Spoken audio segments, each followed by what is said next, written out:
tell Erika that. Yeah. Erika is very shrewd.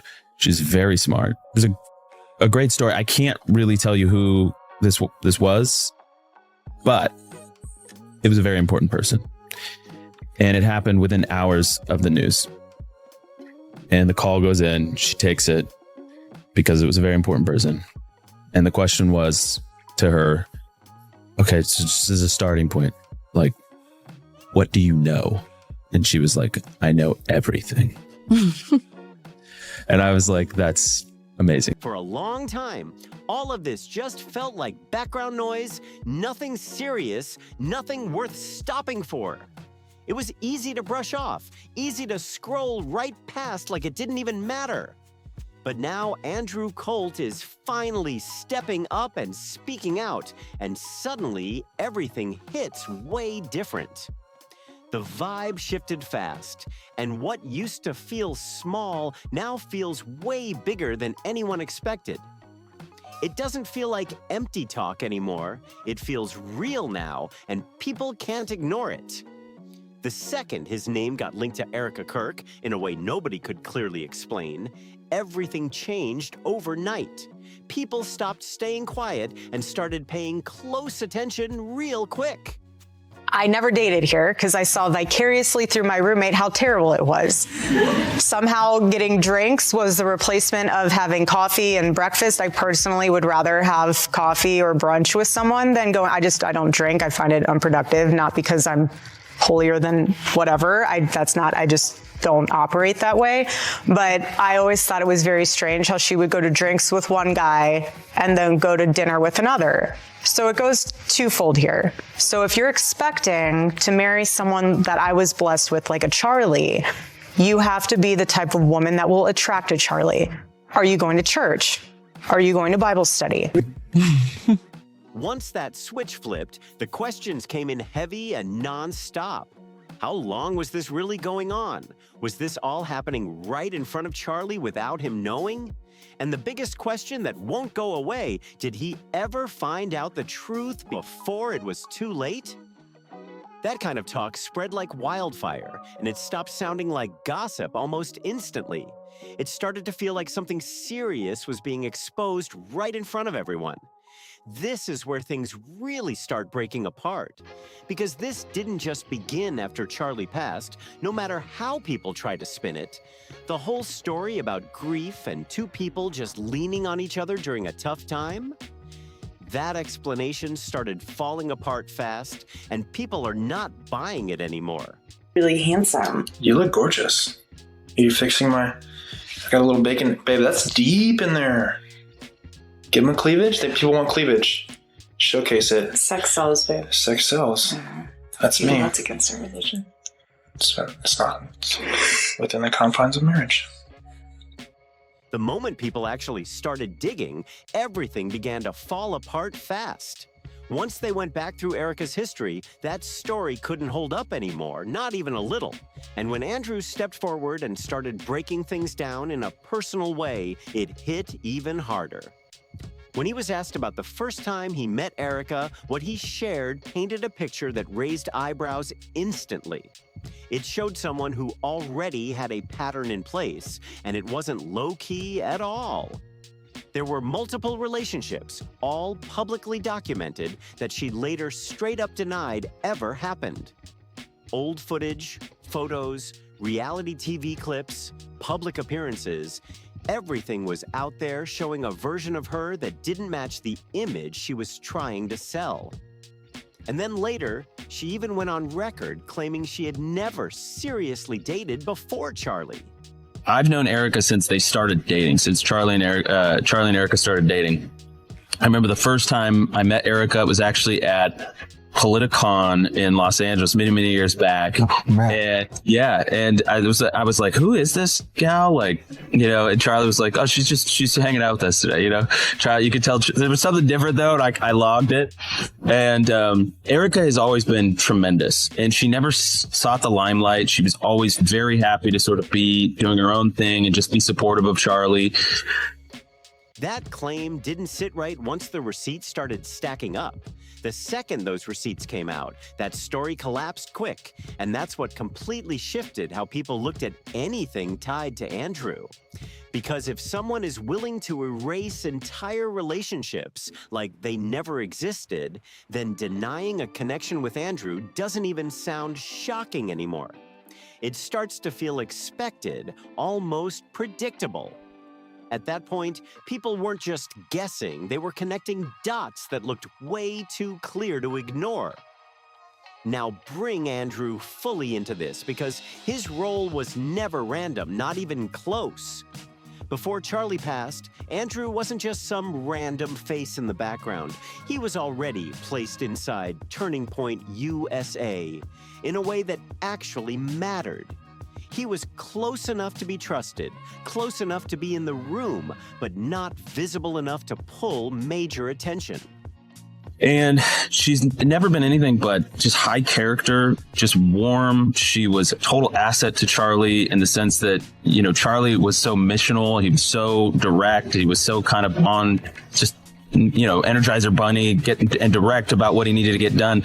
And Erika was this humanizing presence just for the staff, for you know, whether it was donors or politicians or whoever he was meeting with. And she was just so, but content to be in the background and be the mom. It almost looked like he was staying low-key on purpose, keeping his position quiet while still being right in the mix. Then, after Charlie's passing, everything sped up fast.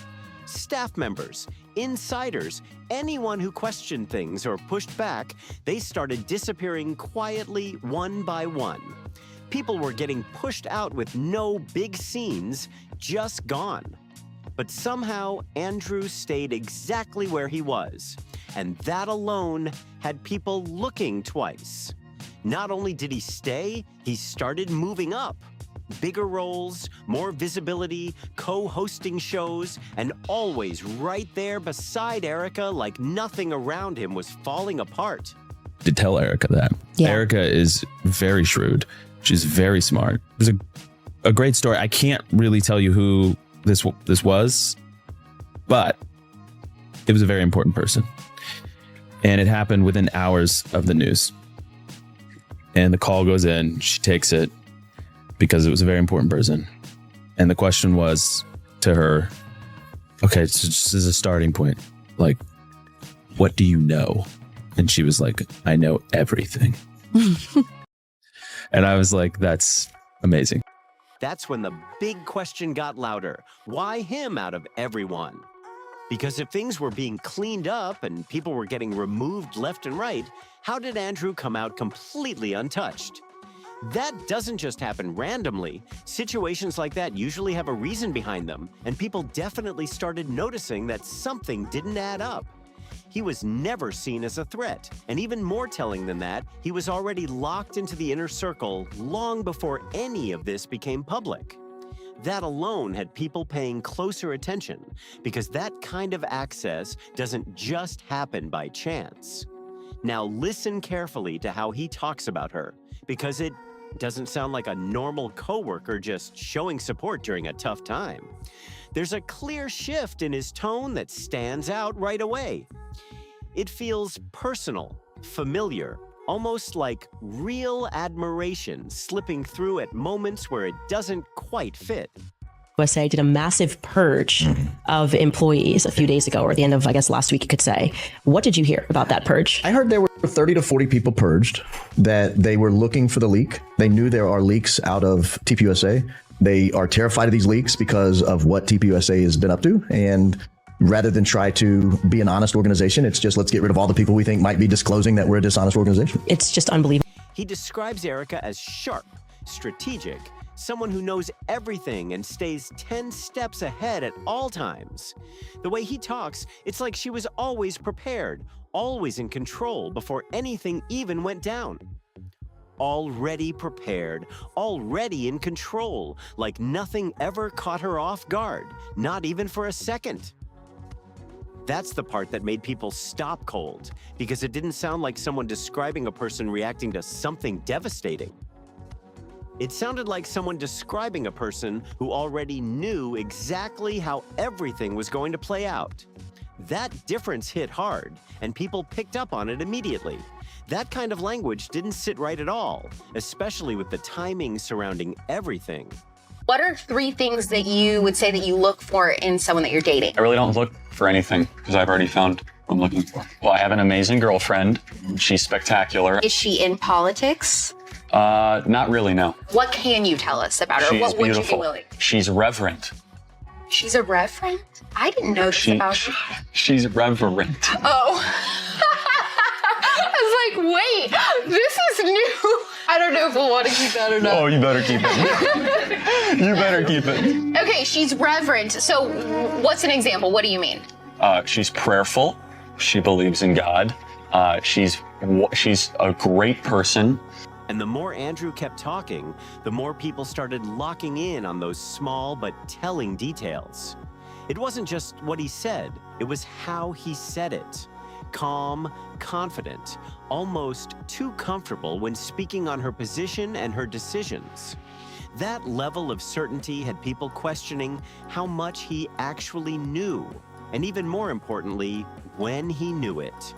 Because if he was that aware, that close, and that involved, it opens the door to way bigger questions.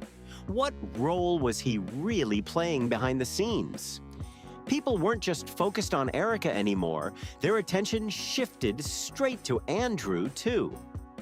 They started watching him just as closely, trying to figure out how deep that connection really went. And the timing of those statements matters more than people first realized because they all came right after Charlie was gone. And that detail did not go unnoticed. That right there made people pause instantly and ask, how long had he really known her like that?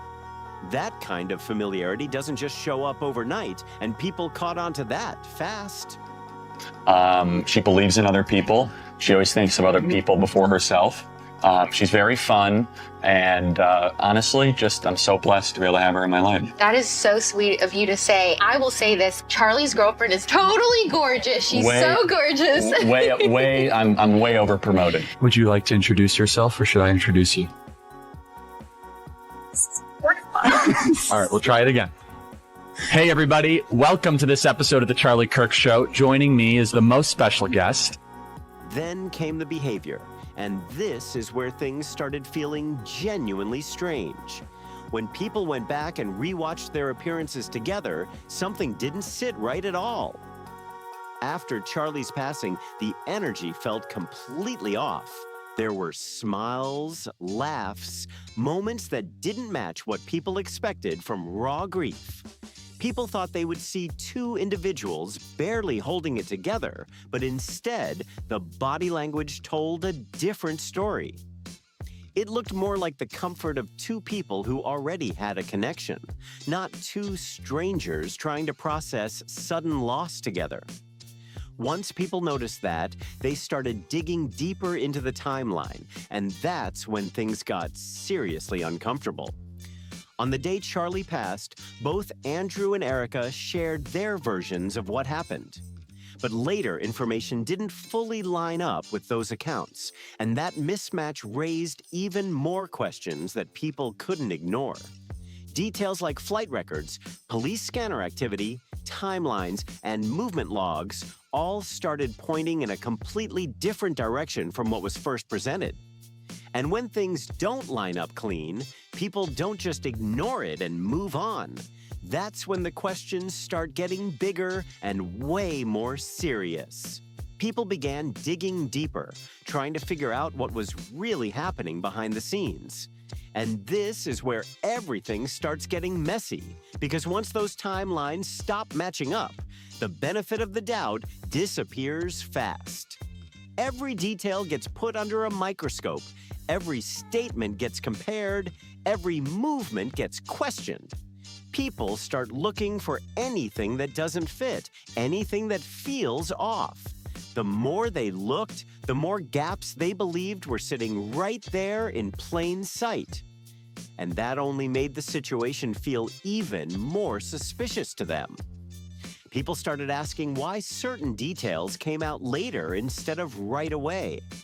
Why some information seemed to shift slightly each time it was explained.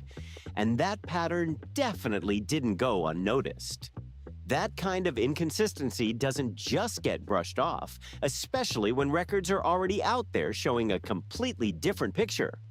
Once people saw that contrast, they locked in even harder. Andrew's name kept coming up again and again in those conversations, not just as someone who happened to be around, but as someone people believed might have known. Way more than he ever shared. The way he stayed in position while others were pushed out, the way he talked about her, and the timing of everything, it all started stacking up in a way that people couldn't ignore anymore. At that point, it wasn't just about Erika.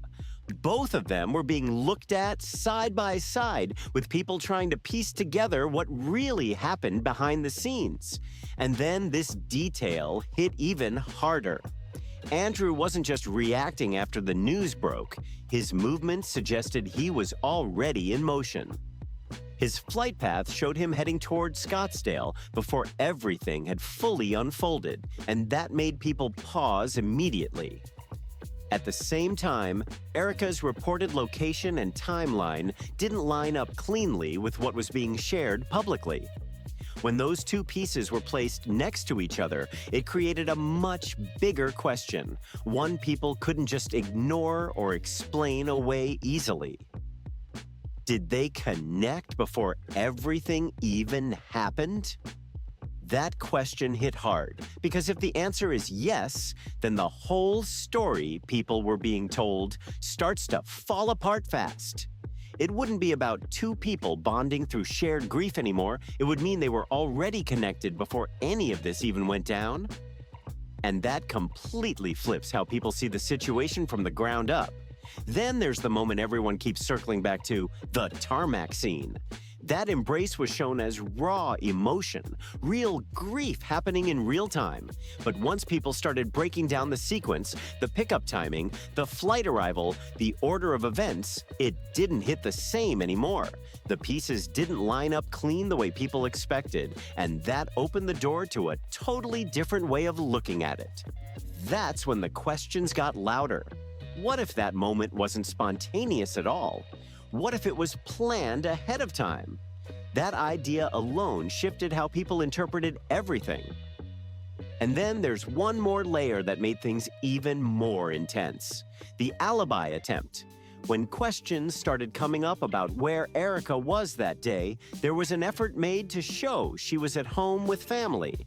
And that detail only added more tension to the situation. Andrew reportedly tried to support that claim with a photo, but the image didn't match the date, didn't clearly show her, and didn't actually confirm anything. That only made the situation look way more questionable instead of clearing things up. What was meant to help ended up raising even more doubts. That's when the pressure really started building. Because once that alibi fell apart, people stopped taking the story at face value completely. They started asking why something that serious would be backed up with evidence that couldn't even pass basic verification. And that question hit hard, because it made everything around it look even more uncertain. That kind of mistake doesn't just fade away, it sticks and keeps coming back up. The focus shifted fast to intent, because people wanted to know what that move really meant. Was it just rushed and poorly put together, or was it something done without thinking it through at all? Either way, it didn't help the situation one bit. If anything, it made the whole picture look even more questionable as more people started paying attention to the details. Every move started getting picked apart closely. The timeline, the statements, the behavior, everything was being examined piece by piece. People weren't just watching anymore. They were analyzing, comparing, and calling out anything that didn't line up. And the way things were handled behind the scenes only made it look worse. keeping things private, not allowing real verification that raised even more concerns instead of clearing anything up. Then, once information started leaking out, the reaction hit instantly, because that's not how people expect clarity to be shown. Keeping things hidden only creates more questions, not fewer. And when that piece fell apart, the entire narrative shifted again. People stopped calling it coincidence and started calling it coordination. Now bring Charlie back into focus, because through all of this, one detail stands out stronger than anything else. He didn't seem to know everything, and that's what stood out to a lot of people. The way he talked about Erika made it clear he believed the version she showed him, the polished, disciplined, put-together image she presented to the world. A woman who claimed no serious past, no hidden history, no distractions. But that version didn't match what people later uncovered, and that gap was hard for people to ignore. That's when the online community really started speaking up, because even back then, something felt off to them. One user wrote, "Charlie is so innocent. He fell in love with Erika, but something is really off about her. I couldn't point it out." That comment stuck with people in a big way. Looking back now, it reads like an early warning that didn't get the attention it should have at the time. And that feeling didn't disappear, it only got louder. People started going back through old clips, old interviews, revisiting things that were said years ago. Small details that once seemed harmless suddenly felt different. It was like there was something deeper sitting underneath that no one caught before. People began pointing out how controlled everything seemed, how carefully that public image was maintained, and that realization made everything feel even more intense. Every appearance, every statement, it all seemed to fit one specific narrative almost too perfectly. And when something looks that polished and airtight, people start asking what's being left out on purpose. That's when the curiosity turns into real suspicion, because things don't usually line up that clean without a reason. At the same time, the questions around Andrew only got stronger. The more people re-examined the past, the more his presence stopped feeling random and started feeling intentional. It wasn't just about timing anymore. It became about patterns, connections, and how everything kept overlapping in ways that were hard to explain away. And once people started connecting those dots, what once looked simple quickly turned into something way more complicated. One user wrote, "Charlie seems like such a naive man," and that line stuck with people, because if the timelines don't line up, the next question becomes impossible to ignore. Was Charlie the only person in the room who didn't see what was really happening around him? Looking at it now, people feel like everyone else is connecting the same dots, and those dots are forming a picture that's hard to walk away from. Stack it all together. The denied relationships, the sudden closeness with Andrew, the behavior after Charlie's passing, the gaps in the timeline, it all keeps building into something people can't easily dismiss anymore.